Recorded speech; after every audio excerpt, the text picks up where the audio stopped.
ప్రధాన ప్రతిపక్షంగా బీఆర్ఎస్ కేసులు కోర్టు చుట్టూ తిరుగుతోందా? రాష్ట్రంలో ప్రధాన సమస్యలపై గులాబీ పార్టీ ఫైట్ చేయటం లేదా? ప్రజల్లోకి వెళ్లడంలో బీఆర్ఎస్ విఫలమవుతుందా? ఇంతకు పార్టీ నిర్మాణం లేకపోవడంతో గులాబీ పార్టీ నేతలు అసంతృప్తితో ఉన్నారా? క్షేత్రస్థాయిలో కారు పార్టీ బలోపేతం అయ్యేది ఎప్పుడు? గులాబీ పార్టీలో ఏం చర్చ జరుగుతోంది? What's the story?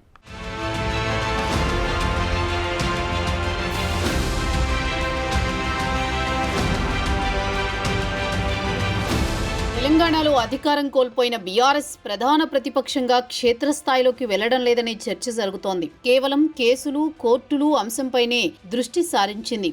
దీంతో గులాబీ పార్టీ నాయకులు, కేడర్ అసంతృప్తితో ఉన్నట్టు తెలుస్తోంది. కేవలం కేసులు, కోర్టులపైనే అగ్రనేతలు సమయం వెచ్చిస్తే పార్టీ పరిస్థితి ఏంటనే దానిపై గులాబీ నేతల్లో అంతర్గత చర్చ జరుగుతోంది. తాజాగా మాజీ ఎమ్మెల్యే గువ్వల బాలరాజు పార్టీ మారుతూ ఆయన చేసిన వ్యాఖ్యలే నిదర్శనం. పార్టీ అధిష్టానం తమకు దిశానిర్దేశం చూపడం లేదంటూ మాట్లాడారు. ప్రస్తుతం అలాంటి పరిస్థితులే గులాబీ పార్టీలో కనిపిస్తున్నాయి. కారు పార్టీ పవర్ కోల్పోయిన తర్వాత అగ్రనేతలను వరుస కేసులు వెంటాడుతున్నాయి. దీంతో గులాబీ అగ్రనేతలు, ముఖ్యంగా కేసీఆర్, కేటీఆర్, హరీష్ రావును టార్గెట్ గా కాంగ్రెస్ సర్కార్ పావులు కదుపుతోంది.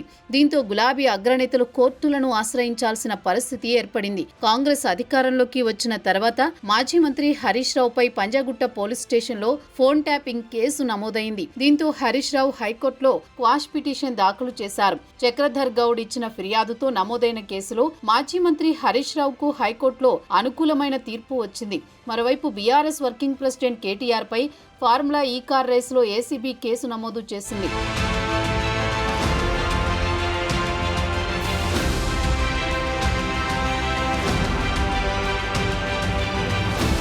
దీంతో కేటీఆర్ తనపై నమోదైన కేసును కొట్టివేయాలని హైకోర్టులో క్వాష్ పిటిషన్ దాఖలు చేశారు. కేటీఆర్ వేసిన పిటిషన్ను హైకోర్టు కొట్టివేసింది. ఆ తర్వాత కేటీఆర్ తనపై నమోదైన ఫార్ములా ఈ కార్ రేస్ కేసును కొట్టివేయాలని సుప్రీంకోర్టును ఆశ్రయించారు. కానీ సుప్రీంకోర్టులో సైతం బీఆర్ఎస్ వర్కింగ్ ప్రెసిడెంట్ కేటీఆర్కు అనుకూలమైన తీర్పు రాలేదు. దీంతో తన పిటిషన్ను కేటీఆర్ విత్డ్రా చేసుకున్నారు.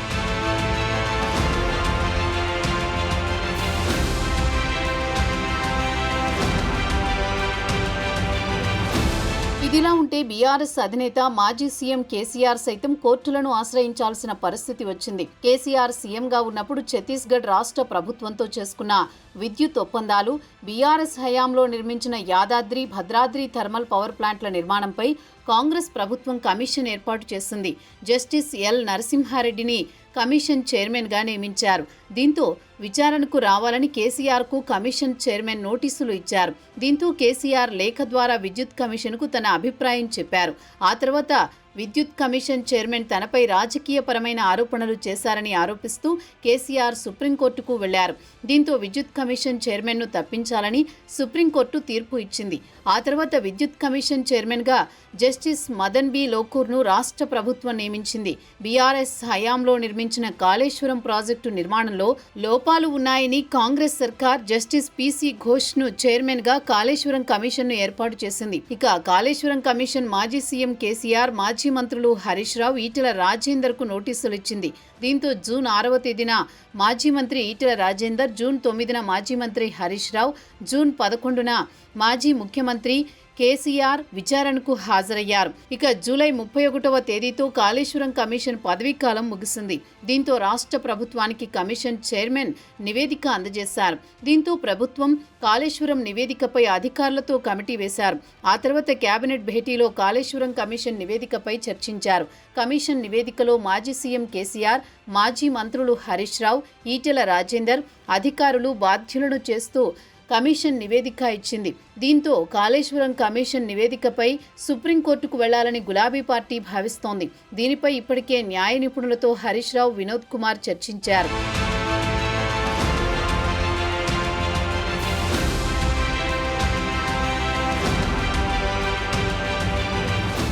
ఇకపోతే బీఆర్ఎస్ నుంచి గెలిచి కాంగ్రెస్లో చేరిన 10 మంది ఎమ్మెల్యేలపై అనర్హత వేటు వేయాలని బీఆర్ఎస్ హైకోర్టులో పిటిషన్ దాఖలు చేసింది. దీంతో పార్టీ మారిన వారిపై 4 వారాల్లో ఏదో ఒక నిర్ణయం తీసుకోవాలని అసెంబ్లీ సెక్రటరీకి హైకోర్టు సూచించింది.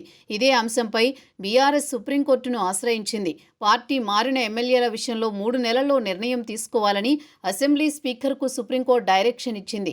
పార్టీ మారిన ఎమ్మెల్సీల విషయంలోనూ సుప్రీంకోర్టులో కేసు వేయాలని గులాబీ పార్టీ భావిస్తోంది. ఇక ఏపీ ప్రభుత్వం ప్రతిపాదిస్తున్న బనకచెర్ల ప్రాజెక్టు అంశంపై సుప్రీంకోర్టులో కేసు వేయాలని బీఆర్ఎస్ అనుకుంటోంది.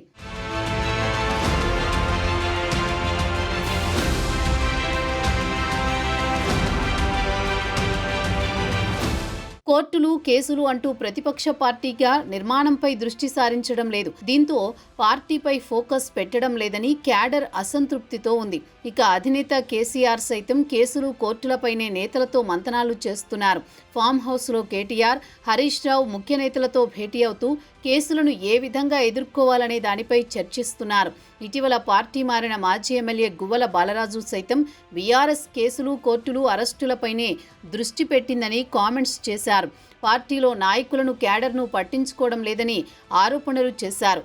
కాంగ్రెస్ సర్కార్ అధికారంలోకి వచ్చి 2 సంవత్సరాలైంది. ప్రధాన ప్రతిపక్షంగా బీఆర్ఎస్ తన మార్క్ చాటుకోవాలని ఇప్పటికైనా బీఆర్ఎస్ కేసులు, కోర్టుల అంశాలతో పాటు పార్టీ నిర్మాణంపై దృష్టి సారించాలని క్యాడర్ అభిప్రాయపడుతోంది. మరి గులాబీ బాస్ పార్టీపై దృష్టి సారిస్తారా లేదా అనేది చూడాలి.